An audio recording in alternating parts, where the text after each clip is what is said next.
Malam Pak Fatih. Kita di sini dulu Pak. Ya, Itu dalam. ya.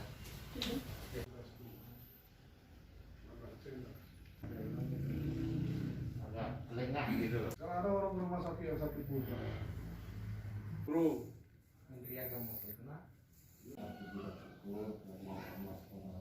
Bebas atau belum, kami belum dapat gambaran, dan itu nanti akan kita diskusikan. Ini permanen nanti Pak. Kalau ini jembatan yang tadi itu, nah kita tawarkan konsepnya seperti ini kalau waktu itu. Dia di atasnya. Nah sekarang ini kan di sini nanti persimpangan. Ya. Yang udah Bapak bebaskan yang segitiga itu, Pak. Dan udah nanti mungkin jalan-jalan kita juga bisa diingatkan oleh orang mereka.